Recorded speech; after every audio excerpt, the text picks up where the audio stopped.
आपने वैराग की बात के लिए कहा, तो वैराग की बात तो बहुत ही बढ़िया है। और वैराग जो है सभी साधना के मां वैराग की आवश्यकता है।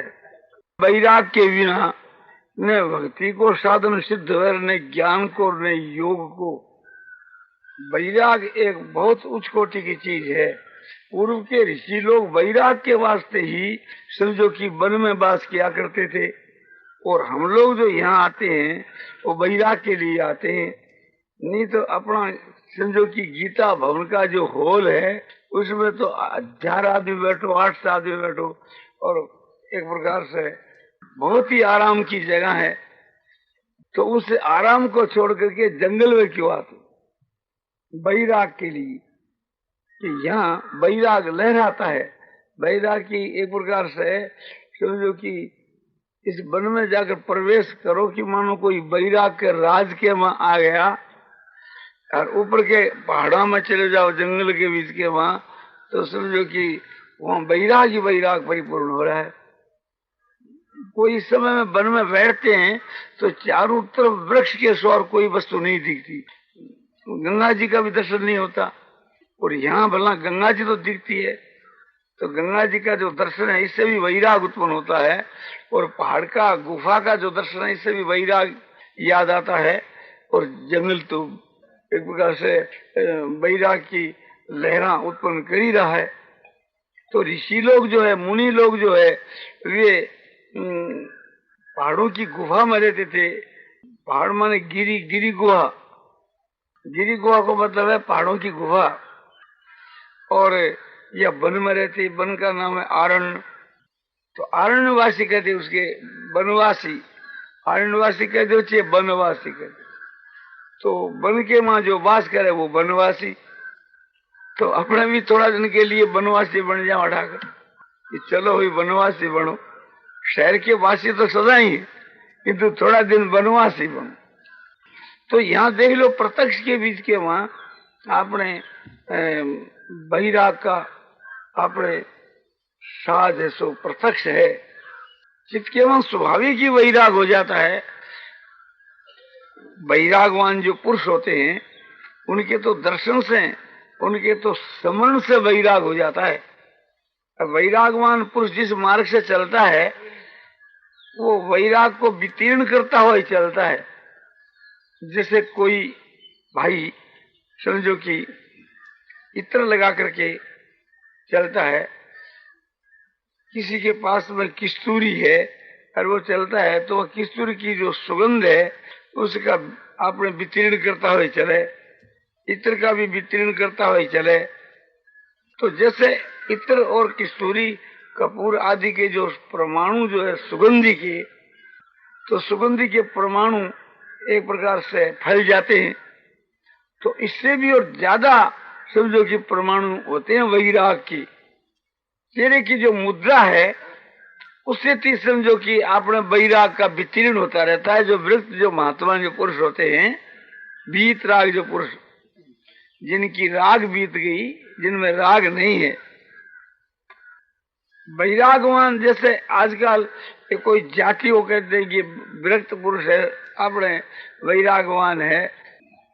साधुओं को आजकल कई एक कौम को वैरागी साधु कहते हैं, वैरागी, क्योंकि वो तो एक समझो कि वेश का नाम वैराग है, असली वैराग नहीं है वो। बाहर का जो स्वांग वैराग का तो समझो कि चाहे से ही बना लेता है, उसका कोई मूल्य नहीं है।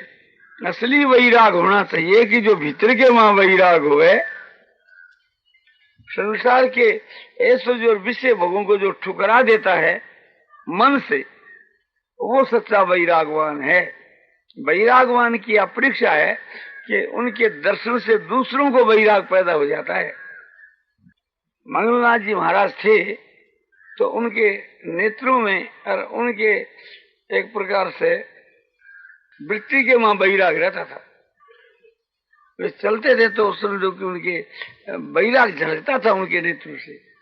जैसे सोंग ज्योति जी थे, बड़े वृत्त पुरुष थे। हमने बहुत से वृत्त पुरुषों के दर्शन किए हैं। एक टहलदास जी साधु थे, एक प्रकार से बड़े वृत्त पुरुष, कमल घाटी में रहते थे बूढ़े आदमी, और वहां तो बहुत से वृक्ष रहते थे। वो तो वृक्षों की टोली टोली वहां आया करती थी। समझो कि जीवन मुक्त जी नाम ही उनका जीवन मुक्त जी। और उन वृक्षों के बीच के वहां एक का नाम आत्मा राम जी था, आत्मानंद, और एक का नाम हीरानंदा। ये सब बहुत वृक्ष पुरुष थे। सच्चिदानंद बहुत बूढ़े साधु, बड़े वृक्ष और पंडित थे। गुरुमुखदास जी वृक्षों की टोली के वहां आदमी थे सब। प्राय बहुत से मर गए, चले गए एक प्रकार से। हमने कई वृक्षों के दर्शन किए हैं। एक हरिहरनाथ जी थे, और एक सफेद कपड़ा के मूला सिंह जी थे, भक्त सिंह जी थे। ये पुरानी झाड़ी में रहते थे। और ऐसे वृक्ष पुरुष संसार में बहुत कम देखने में आते हैं। पूर्व के जमाने में शास्त्रों में तो उच्च कोटि के वृक्षों की कथा हम पढ़ते हैं। कथा पढ़ने के समय के बीच में स्वाभाविक ही चित्त के वहां मनुष्य के वैराग हो जाता है। जैसे भर्तृहरि का वैराग शतक है, और योग दर्शन का वैराग प्रकरण है, तो इसके पढ़ने से चित्त के वहां वैराग उत्पन्न होता है। और वृक्ष पुरुषों की कथा पढ़ने से वैराग होता है, उनका दर्शन करने से, उनको याद करने से चित्त में वैराग उत्पन्न होता है। तो वैरागवान जो पुरुष होते हैं उनकी अद्भुत बातें होती है।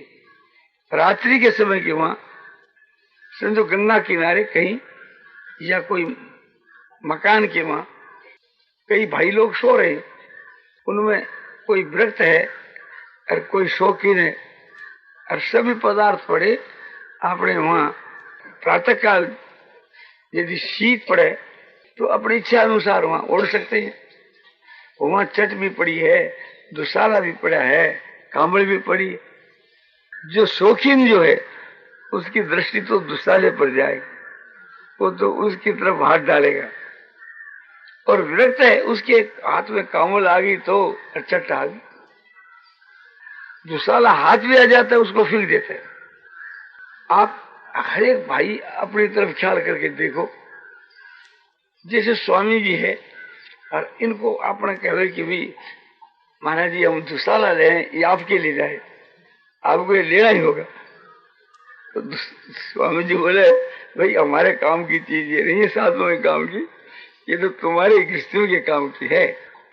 साधु दुशाले को क्या करे? उनके लिए तो समझो कि कोई कमल होए तो कोई हर्ज नहीं, और उससे भी और कोई मोटा वस्त्र चट हो तो भी कोई हर्ज नहीं, किंतु साल दुशाला क्या करे उसको। और इसी प्रकार से थी ये गर्द जो होती है, गर्द उसे दुशाले से ज्यादा दाम होता है उसका। समझो कि वो मुलायम होती है और दामी चीज होती है। वृक्ष आदमी तो उसको छू भी नहीं सकता। बताया जाता है कि जो गर्भवती जो भेड़ होती है उसको मारकर और उसके भीतर में से जो बच्चा निकाला जाता है, उसी के ऊपर के जो बाल है उसकी वो बनती गर्द। ऐसा सुने हैं, देखा नहीं। तो वो तो एक महान हिंसा की चीज। ये कमल जो है इसमें हिंसा नहीं है। क्यों? ये भेड़ की ऊन की है, और भेड़ को लोग क्यों पालते हैं कि ऊन के लिए, नहीं तो उसको पाले कुल। तो एक प्रकार से इसलिए उसमें हिंसा नहीं है, और उसके जो बाल है वो पवित्र माने गए हैं। उस पर मैला कम आता है, दूसरा उसके ऊपर दूसरे परमाणुओं का असर उस पर कम होता है। तो वैरागवान जो पुरुष होते हैं वे तो एक प्रकार से थी उसी तरफ उसका मन जाता है, या चद्दर या कम्बल। तो वैराग यदि बाजार में मोल भी कहे तब तो मंगा ले, बाजार में मोल नहीं मिलता। वैराग है, प्रेम है, ये श्रद्धा है, ज्ञान है, ईश्वर की भक्ति है। ये तो ईश्वर की कृपा से ये चीज तो हृदय से पैदा होती है। इन सब के पैदा होने का स्थान हृदय है। और हृदय में पैदा होकर के और नेत्रों से झलके वो चीज, चेहरे की मुद्रा पर भी वो चीज आती है, नेत्रों से निकल करके फिर बाहर में फैले। तो जो इसके पात्र होते हैं उन पर उसका असर होता है। तीव्र जब वैराग होता है तो एक बार असर उसका अपात्र पर भी होता है।